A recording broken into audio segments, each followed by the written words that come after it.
Hello my student, Assalamualaikum.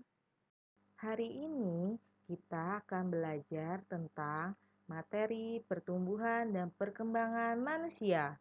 Pembelajaran Bahasa Indonesia tema 1, subtema 2. Salah satu ciri makhluk hidup adalah tumbuh dan berkembang. Manusia juga mengalami pertumbuhan dan perkembangan karena manusia termasuk makhluk hidup. Pertumbuhan dan perkembangan manusia terjadi sejak di dalam kandungan. Pertumbuhan dan perkembangan sebelum lahir terjadi di dalam kandungan ibu. Setelah lahir, pertumbuhan dan perkembangan dapat kita amati. Karena pertumbuhan dicirikan dengan pertambahan berat badan dan pertambahan ukuran atau tinggi badan.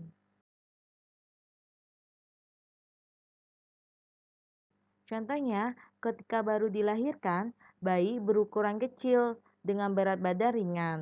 Bayi kemudian mengalami pertumbuhan sehingga berat dan tingginya bertambah. Manusia juga mengalami perkembangan. Perkembangan ditandai dengan bertambahnya kemampuan. Contohnya, ketika baru lahir, bayi hanya bisa menangis. Seiring bertambahnya usia, kemampuannya juga semakin bertambah. Misalnya, pada umur 1 tahun, ia sudah bisa merangkak dan mulai belajar berjalan. Jadi, bisa dikatakan perkembangan manusia adalah hasil dari kemampuan atau keterampilan manusia dalam mempelajari sesuatu.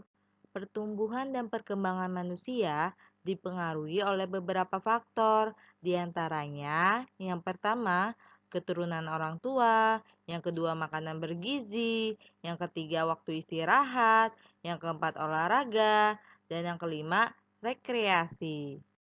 Faktor keturunan orang tua merupakan pembawaan sejak lahir berdasarkan struktur fisik, kecakapan, bakat, dan kecerdasan yang diturunkan dari orang tua kepada anak.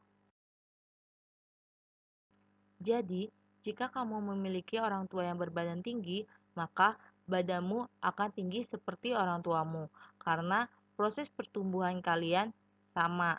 Proses pertumbuhan yang dimiliki oleh orang tua kalian diwariskan oleh kalian. Dan jika orang tua kalian memiliki sebuah bakat, seperti misalkan bakat bermusik atau bernyanyi atau membuat sesuatu, maka besar kemungkinan kamu akan memiliki bakat tersebut karena bakat yang dimiliki orang tuamu akan diwariskan olehmu. Itu yang disebut oleh faktor keturunan. Makanan bergizi atau makanan sehat adalah makanan yang mengandung zat-zat makanan dengan gizi seimbang.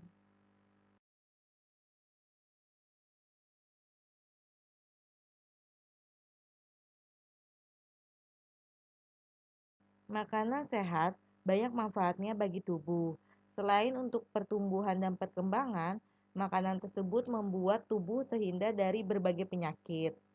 Agar tubuh tetap sehat, makanan yang kita makan harus sesuai porsinya, tidak kekurangan maupun kelebihan. Oleh karena itu, sangat penting bagi kita untuk menjaga supaya makanan yang masuk ke dalam tubuh. Zat-zat gizi dalam makanan sehat yang harus dikonsumsi sesuai porsinya adalah karbohidrat, protein, lemak, vitamin, dan mineral. Karbohidrat berguna sebagai penghasil energi dan tenaga untuk tubuh manusia. Gizi karbohidrat bisa kita dapatkan dari makanan pokok seperti nasi, kentang, jagung, singkong, roti, mie, dan lain-lainnya. Protein yang berfungsi untuk membantu masa pertumbuhan anak dan sebagai cadangan energi untuk manusia. Protein juga diperlukan dalam pembentukan tulang, otot, tulang rawan, kulit, dan darah. Protein terdiri dari dua jenis, yaitu protein hewani dan protein nabati. Protein hewani adalah protein yang berasal dari hewan, seperti ikan, daging, telur, susu, dan keju. Sedangkan protein nabati adalah protein yang berasal dari tumbuh-tumbuhan seperti brokoli, kacang-kacangan dan olahannya, yaitu tempe, tahu, dan susu kedelai. Lemak merupakan sumber energi bagi tubuh selain karbohidrat dan protein. Lemak juga menjaga suhu tubuh. Lemak dapat diperoleh dari daging, susu, telur, alpukat, dan kacang tanah. Vitamin berfungsi melancarkan sistem metabolisme tubuh dan menjaga daya tahan tubuh agar terhindar dari berbagai penyakit. Ada banyak vitamin yang bisa kita dapatkan, baik dari sayuran dan buah-buahan. Mineral berfungsi untuk menjaga kesehatan tulang, mencegah gangguan otot, menjaga kesehatan kulit, dan memelihara fungsi otak. Mineral banyak terdapat pada daging, susu, sayuran berwarna hijau, dan kacang-kacangan, seperti kedelai atau kacang tanah. Pentingnya waktu istirahat atau tidur untuk masa pertumbuhan dan perkembangan manusia dikarenakan pada saat tidur tubuh juga mengalami pertumbuhan. Oleh karena itu, tidur yang cukup sangat diperlukan untuk kesehatan tubuh. Tidur cukup bukan berarti tidur lama, karena tidur terlalu lama akan membuat badan menjadi lemas dan tidak sehat.